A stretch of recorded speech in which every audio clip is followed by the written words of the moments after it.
Dans un monde où beaucoup ont la sensation de sous-exister, il existe une solution simple et à la fois challengeante pour vivre une vie qui vaut la peine d'être vécue. Et cette solution, c'est jouer ta note. C'est-à-dire te débarrasser des conditionnements qui t'empêchent d'être qui tu as réellement envie d'être et faire ce que tu as réellement envie de faire de ta vie. Quand tu réapprends à jouer ta note, tu détruis automatiquement tout un tas de blocages et reconnectes un niveau de kiff, d'énergie et de pouvoir sur ta vie radicalement différent. Jouer ta note est simple, mais pas facile. Et c'est pour ça que dans ce podcast, je te partage les clés qui permettent à mes clients en coaching et qui te permettront de démarrer ce chemin. Je m'appelle Charles Ariel, bienvenue dans ce nouvel épisode de Joue ta putain de note. Aujourd'hui, je te fais un épisode sur les blocages mon idée, c'est de t'apporter un regard différent sur les blocages que tu peux rencontrer dans ta vie. Parce que quand tu changes ton regard sur les choses, c'est ta vie qui change. Mon métier, c'est d'aider les gens à se débloquer. Non pas de les débloquer parce que j'ai pas de pouvoir sur l'autre et l'autre a pas de pouvoir sur moi, mais en tout cas d'aider l'autre à se débloquer, à sortir de ces schémas qui l'empêchent de se créer la vie qu'il veut ou de devenir la personne qu'il ou elle a envie de devenir. Donc c'est mon métier quand j'accompagne quelqu'un en séance. Et parfois, mon métier, c'est réellement d'aider la personne à se débloquer. Et parfois, mon métier, ça va être d'apporter à l'autre un regard différent sur justement ce blocage ou sur ce qu'elle croit être un blocage. Sur mon groupe Facebook qui s'appelle Joue ta putain de note, d'ailleurs tu peux nous rejoindre si jamais t'es pas dans le groupe, je publie du contenu inédit dessus. Inédit dans le sens où il n'y a que là que je publie ce contenu-là. Et j'avais posé une question aux membres du groupe, et la question était « Quelle est ta plus belle réussite personnelle de 2021 jusqu'ici ?» Donc il y a eu tout un tas de réponses. Et puis il y a une des membres du groupe qui a répondu « Pour moi, c'est réussir à passer à l'action et faire preuve de pragmatisme, ce qui est parmi mes points faibles et m'a souvent amené des soucis. » Donc là, je lis son commentaire Facebook en dessous du post. Moi, je lui demande si elle accepterait de dire concrètement, quand elle dit qu'elle a réussi à passer à l'action, c'était passer à l'action pour faire quoi? Donc là, elle me dit pas de souci, blablabla. Et ensuite, elle dit, bon, par contre, il y a un hic.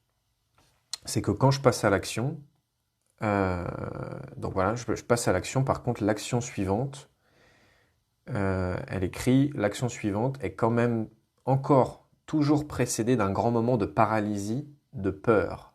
J'aimerais réagir plus sereinement face aux changements, car je les désire.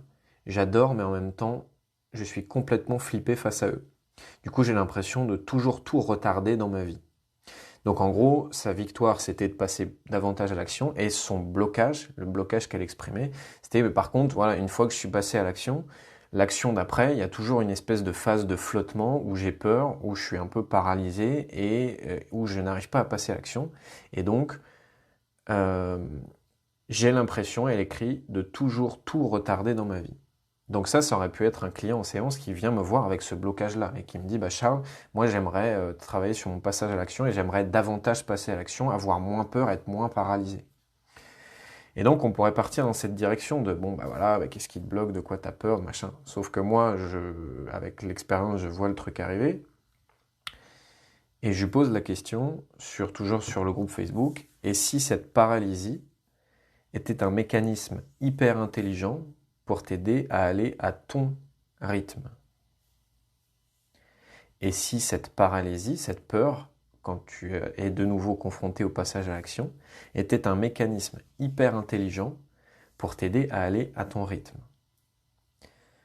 Et dans cette question, ce que la personne voyait à la base comme un blocage, comme putain ça me fait chier, j'aimerais plus passer à l'action, et c'est pas normal que j'ai autant peur, que je sois autant paralysé ou que ça mette autant de temps ensuite que je passe à l'action, je l'amène à regarder les choses d'une manière un peu différente qui est, mais est-ce que en fait, une fois que tu es passé à l'action, ce temps-là où tu flippes un peu, où tu passes plus à l'action, est-ce qu'en fait c'est pas juste un truc qui est ultra nécessaire pour toi et qui va t'aider à respecter ton propre rythme et donc à jouer ta putain de note. Parce que je rappelle que jouer sa putain de note, c'est ça, c'est réapprendre à vivre à partir de soi pour pouvoir être qui on a réellement envie d'être et faire ce qu'on a réellement envie de faire de sa vie, c'est-à-dire s'écouter, c'est-à-dire vivre à partir de ses besoins, de ses désirs, de ses objectifs, de son rythme à soi, et ne pas essayer d'être en référence externe et de copier la vie ou la personnalité ou le rythme, en l'occurrence, de quelqu'un d'autre. Parce que ce truc-là de je suis paralysé, j'ai peur, tu peux voir ça comme un frein. Ça, c'est quand tu compares ton rythme à toi au rythme de quelqu'un d'autre. Et quand tu vas regarder chez un ami ou sur un mec sur Facebook ou sur je sais pas qui, te dire ah ouais, mais je vois que lui ou que elle passe beaucoup plus à l'action que moi. Moi, je vais moins vite. Moi, j'ai besoin de temps plus que lui ou elle pour passer à l'action. Donc, c'est moi qui suis en retard. Donc, il y a une anomalie chez moi et j'ai un blocage. Mais ton blocage vient seulement du fait que tu es en train de comparer ton rythme à toi au rythme de quelqu'un d'autre. Mieux que ça, tu n'es pas en train de comparer ton rythme à toi au rythme de quelqu'un d'autre. Tu es en train de comparer ton rythme à toi à ce que tu perçois du rythme de ce quelqu'un d'autre. Et ce que tu perçois, bien souvent, c'est une minuscule face de l'iceberg. Et si tu voyais la vie en entier de cette personne, peut-être qu'il y a plein de domaines où en fait elle procrastine, où elle passe même pas à l'action. Et peut-être qu'il y a un domaine qu'elle montre, où il y a un domaine seulement que tu regardes, où là, cette personne a une capacité à passer à l'action d'un plus grand rythme. Ou peut-être qu'en fait, elle, ce qu'elle kiffe, c'est passer à l'action à fond pendant 2 mois, et puis après ne plus passer à l'action pendant 1 mois et demi, puis après repasser à l'action. Bref, tu es juste en train de comparer ton intérieur à l'extérieur de quelqu'un d'autre. Et là, ça devient dangereux parce que quand tu compares ton intérieur à l'extérieur de quelqu'un d'autre, bah, tu viens d'acheter un ticket pour la souffrance. Ça ne peut pas être différemment. Et donc, cette personne, une fois que je lui mets ce commentaire, elle me répond j'adore ce côté du rideau que tu soumets, Charles, car après avoir lu les écrits des précédents commentaires, je me suis posé cette question. Quand je suis contente de réussir à faire, j'essaie de profiter de cette impulsion pour enquiller plein d'autres choses. Et ben non, patatras, quelque chose me tire par le pull. Donc elle explique que voilà, quand elle est passée à l'action une fois, elle dit j'essaye d'en profiter de cette impulsion-là pour faire plein d'autres choses. On pourrait traduire ça par je n'écoute pas mon propre rythme, je n'écoute pas qu'une fois que je suis passé à l'action, j'ai peut-être besoin de repos, j'ai peut-être besoin de confort, j'ai peut-être besoin d'autres choses, et je veux en profiter pour faire avec le rythme de quelqu'un d'autre et repasser à l'action tout de suite. Et elle continue, je veux toujours aller plus vite que ma musique. On aurait pu remplacer ça par jouer sa note. Et jouer comme les notes des autres. Malgré que je sais que je n'y arrive jamais de cette façon et que ça m'amène beaucoup d'inconfort et de souffrance, parfois d'incompréhension.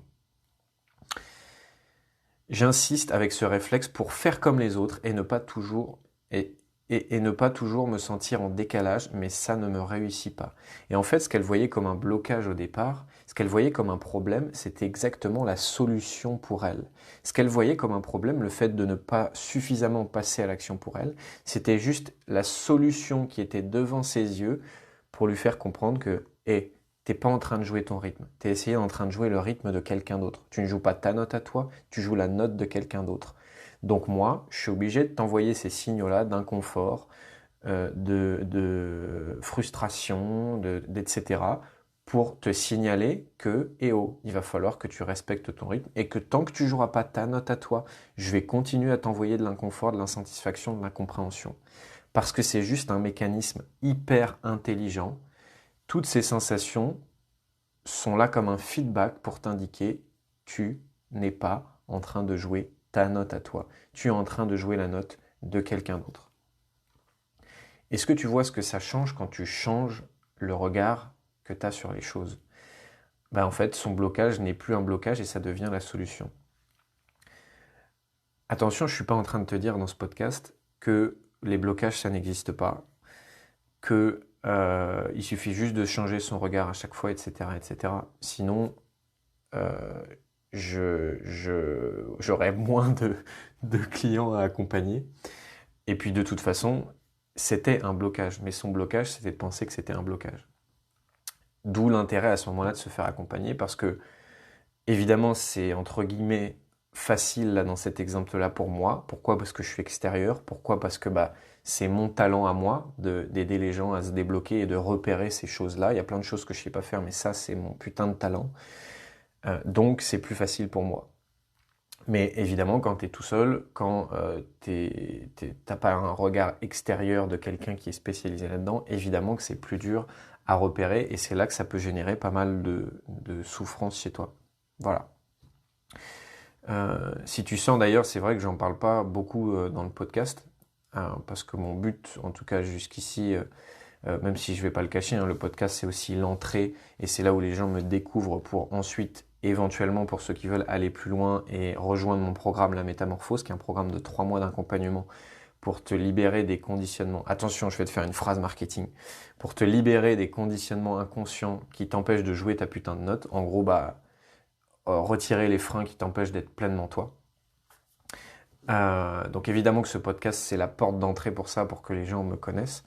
Mais j'ai aussi envie que ce soit beaucoup de contenu apporté, donc c'est vrai que j'en parle pas souvent, mais si ça t'a parlé, ce que je viens de te dire, si tu veux aller plus loin, tu peux aller sur mon site Charles Ariel Accompagnement, donc Charles Ariel avec un H, H-A-R-I-E-L, Accompagnement. Je pense que je mettrai le lien dans la description de ce podcast.